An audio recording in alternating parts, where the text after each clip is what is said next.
Ibarikada jabaru alaye, iga barikada samadu alaye wa.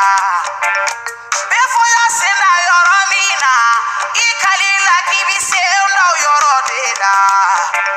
Olambe jangu udaila, chemina juru bidaila. Abida magonya moru deda, nebe kumani befo juniori.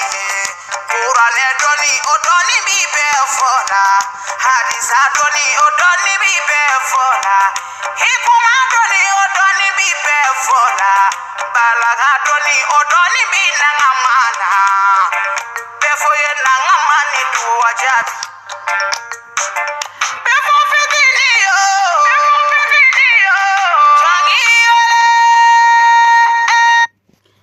أعوذ بالله من الشيطان الرجيم وبعد السلام عليكم ورحمة الله تعالى وبركاته أنبالما السلام والسلام عليكم أنكلنا هيرلا على كانشي هيرلا على كان أبتو كلي بلا جليمنا سلامي على كاكورتا كافر الدنيا على كانكاشي okuma aw balmake na aw dinge mangadu Muhammad Kisa di ani Abubakar Kulubali modi ani befoka kalandi ni bela jele ko ma karamogo befo fitini kabo Bamako Sabalbugu kurala Grand Prêcheur International Récépissé International Gara Marab International Serpent Sorcier ala ka be sababa labango nyuma ala ka dama labango juguma ala ka kishama sol ala Muhammad wa sallim okuma ambe silame bebla sira bisuina kamalinya bebla sira bisuina ka bamananga mena be kuna foni bisuina ina fo aw bela jeleba akala ma chokoya muna aw munu be malikona ana aw munu be malikoka anga okosa islamiki nyama ya sigi kumbe sina ma chama kulo madaledo chew kulo madaledo muso kulo madaledo dimisanu kulo nyegele joledo ko joni de kera mali oko sa islamiki nyemayi kuma aw be kumba kala ma chugo ya mina adamina na samedi temeni kunungo samedi ka akunche bi jumashi silame ala kan be sababa ma ala malikulu ala ka adama asabatili kulu ala ka adama okuma na nyone ka erezita fo mamu gena nyona ango ofo okosa islamiki nyama bile anyama korole mutara sisa ankanga foli bile bake aye kadugo bile bake aye kadugo bile banyina afe o doniye asheku Mahmud Diko nango asheku Mahmud Diko na ni mamu ma adon kabina sigira okosa islamiki nyama yalla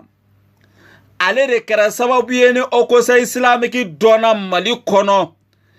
kabina sigira okosa islamiki nyama yalla dina majenge abulo abada politiki mogo ko kube dina dafiri chogo ado politiki ma bete ado oko kube dina dafiri chogo asheku Mahmud Diko akatimina dia anaka dina kanu uluma seka dina dafiri de okuma na Sheku Mahmud Diko fo ne befo fitini ne Sheku Mahmud Diko fo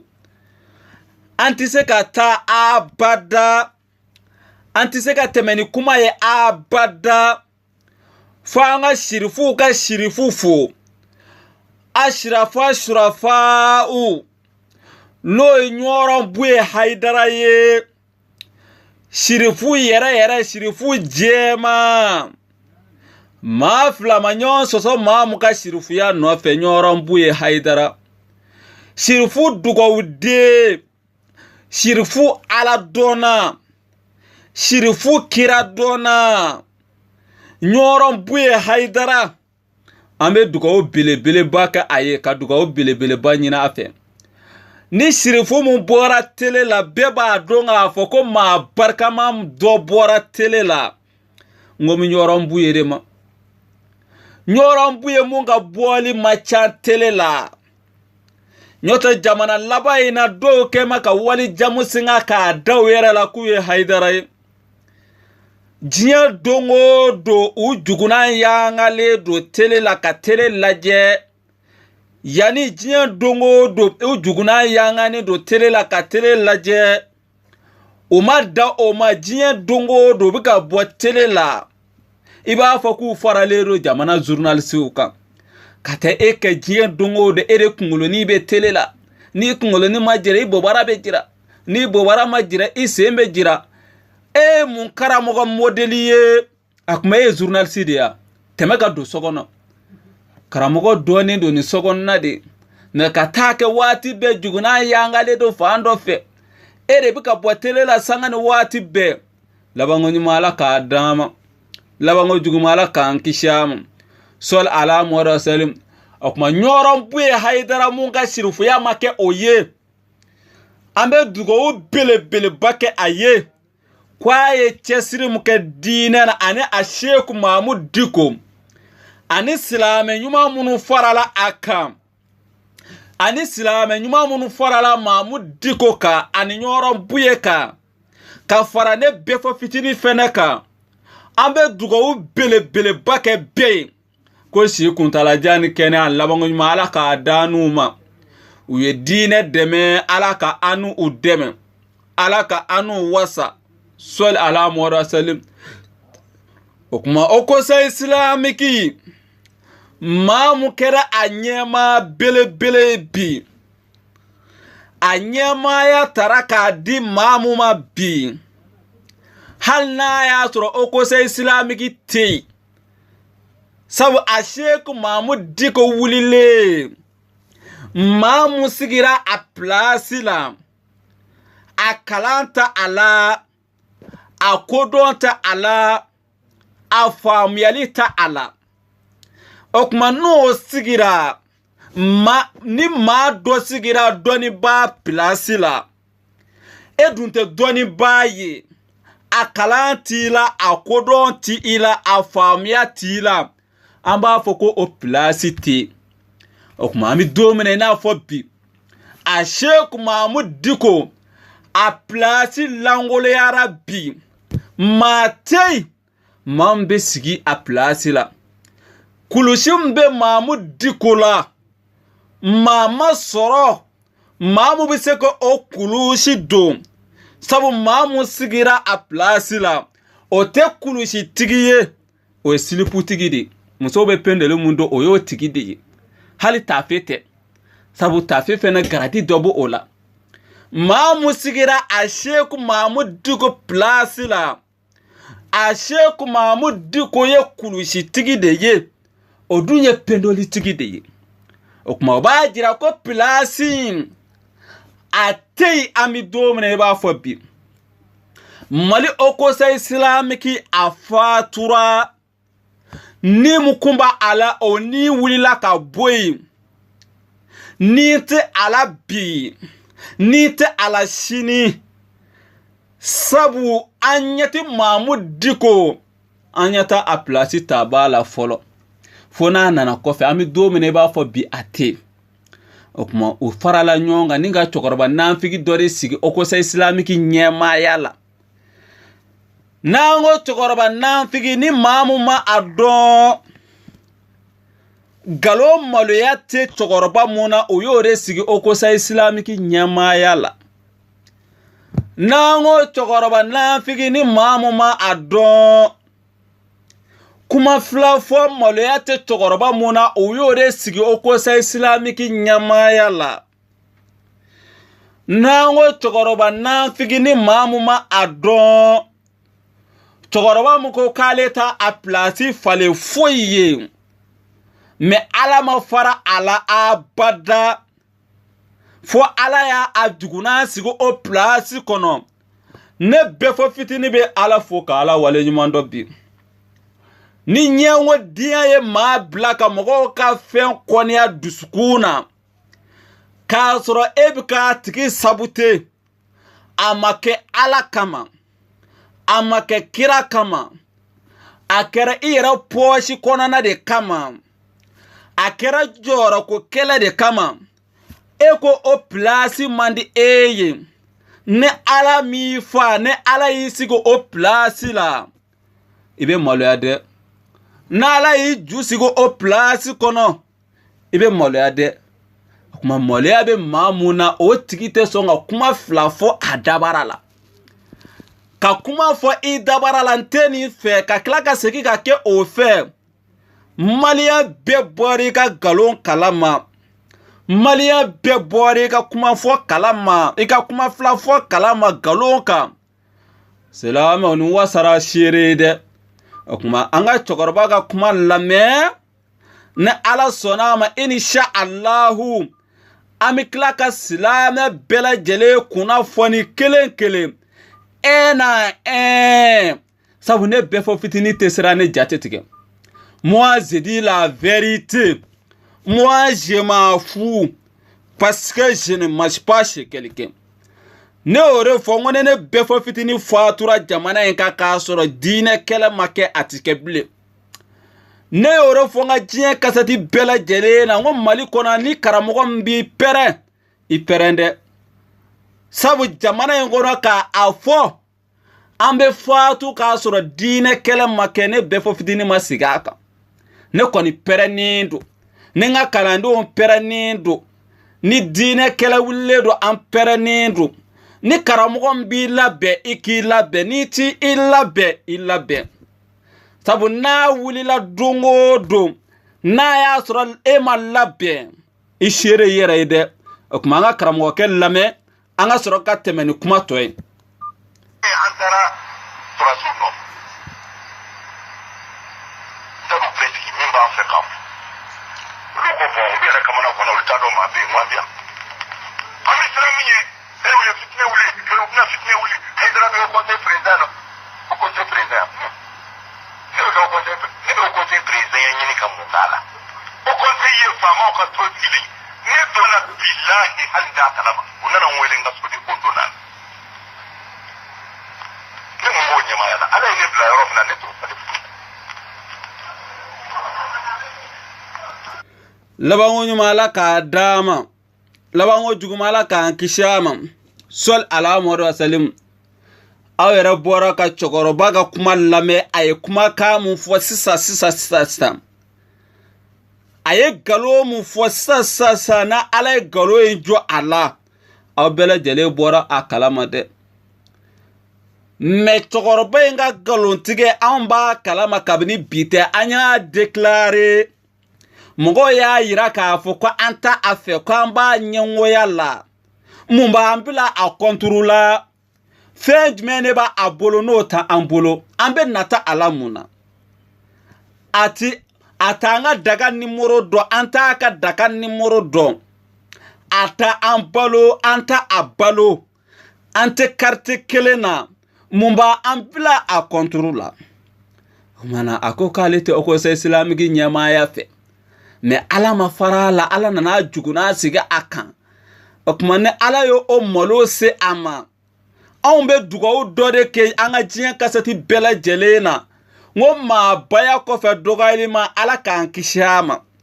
o kuma nin maa baya in ni bɛɛ lajɛlen kɔfɛ a kɛra dɔgɔyali man ye munna anw ko an bɛ cɛkɔrɔba in ka nkalon kalama nkalon maloya tɛ a la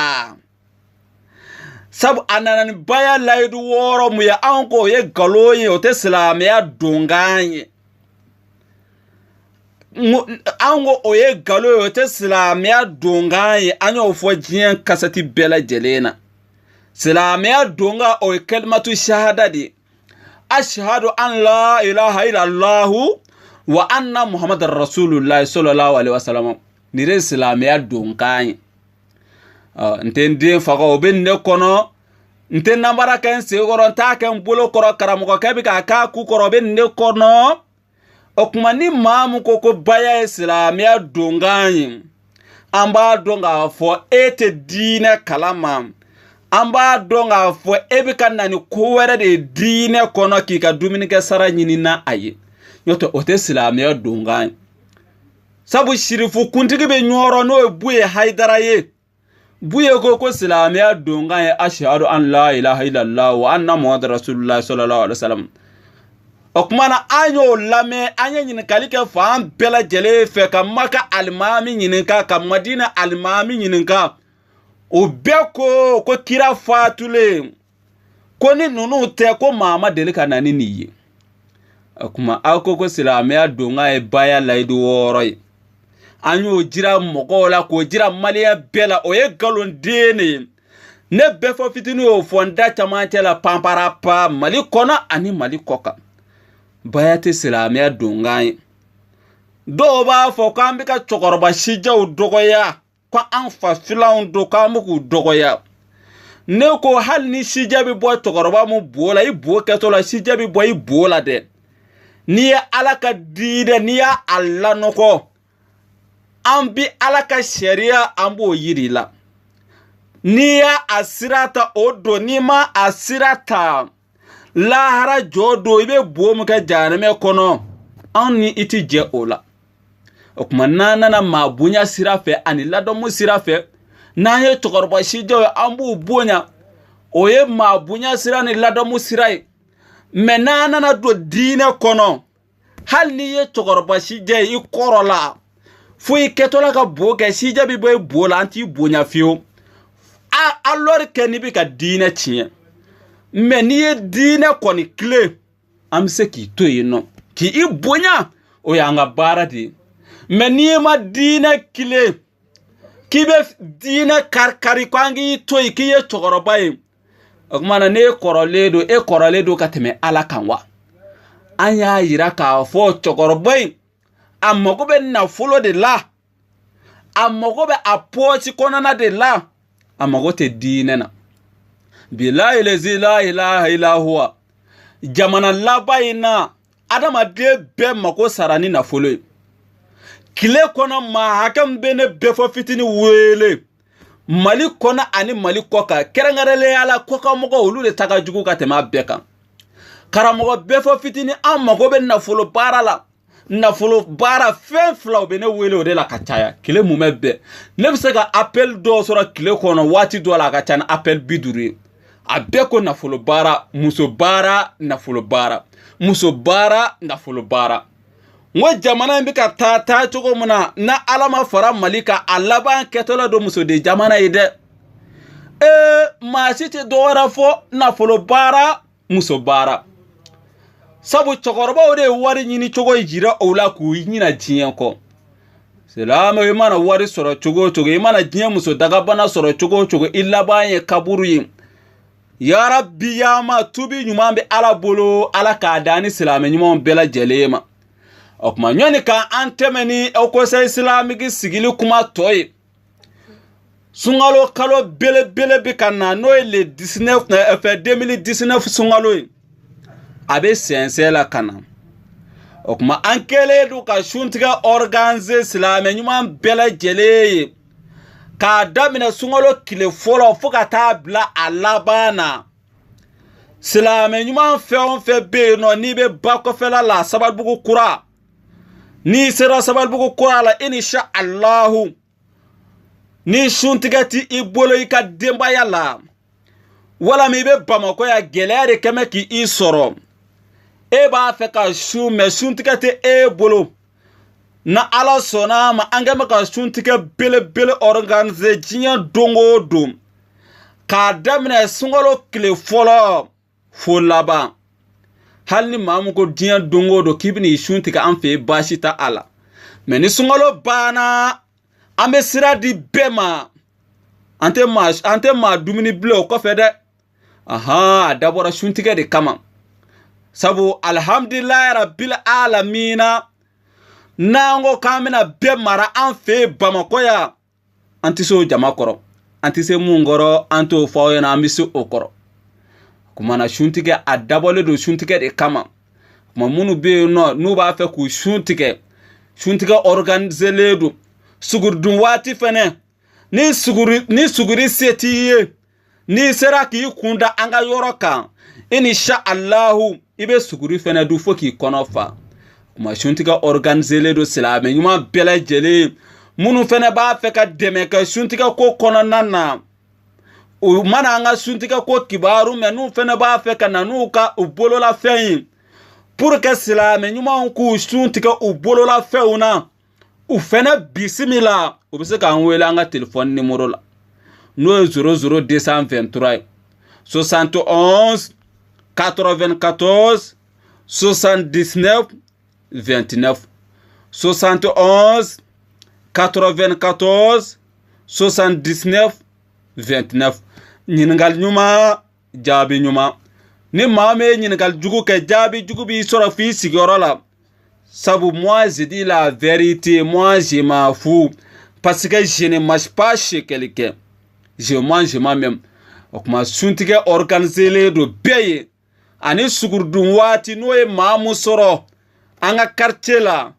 organiser le do be suntige ni sugurdu fogata sungalo kalo kele to dafa foga sungalo kalo kele dafa ni sungalo kalo bana oya anfarale nyona saba amina jama muta sungalo la akacha ala fe na amina ni be balo saere mume be o fangata ana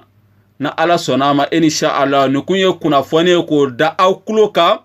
sungalo ko hukumu kono ni munu be yirma joya fanfe anga agence mbeno agence befo junior international suntiga bi kayin fene ani suguru du avec agence befo junior international la yirma jo suguda la ala ka ambe sababa lawango nyuma ala ka dama lawango juguma ala ka kisham silame ala ka korota kafiri denya ala ka nakashi okuma ankulobe chokoroba ka mogo mangana ko vraiment ko sa islamiki nyama ya nyini kumande aye ko me kunana awajibi ka da ada amadi nego nu kunana awajibi ka gulo dama abe gulo miwa nu kunana awajibi ka fenda ma femu mande aniye jiana akunte so comme so ya suma kuna pani yene yere nye korode ha beni negebe mamuna ka koro nuyo onyoni oye teme angatadi okuma ambalma silame ambalma malinyo oko sa islami ki kwani sigili kera alere kera anyemayi kasoro ani mashi make cheboye atina fo aye mati de ani mashi make cheboye sabu taru nyongiri seksufi blali jalo gerefe ka adeli ka fe demander retirer ka adeli fubu nyongira a gerefe kumana blali fene asawali la ka atu ubolo amdi blali fo ola sabu na ni blali fene kuma so ola ni seksufi blali jalo kuma so nunu ka delima amba foko di atate dine koye atate ala koye atai poshi kono kodi akuma nunu nana dilli muke naso no ka dilli kama ajara anye amba afo ola ka dugo bele bake aye ka dugo bele banyine afe ola akuma akosa islamiki sigi kera bi me akera bara ide karamoga chama maseli kena kande akosa islamiki sigili fokata aba wallahi karamogo chama maseli keneka seli fana yusura ala fitri yusura ala umaseli abada mamusella manchande okuma ka fo malion ye malion ko bokola don ko sebe anjigi dale do karamogo munuka anjigi awjigi dale do on karamogo munuka jaja na mogo banga jinya kola alani okosa islamiki nyema ya nyinini fe afora amna ka nyema yi o mangan kolonchi uno onusanja boya ko jugu ama songa seli ako kera maloya ako kera barai malabango nyumala ka dama labango jugu mala ka ankishama kuma kan kunguru num kumbe karamogo be fo jingar fe ko fo alislami nyuma bela jeleni ko fo maliya bela jeleni o de ni ye insha Allah na alai wati wara jira ana to kuna fonda jama kuloka au kambe jinya wati wara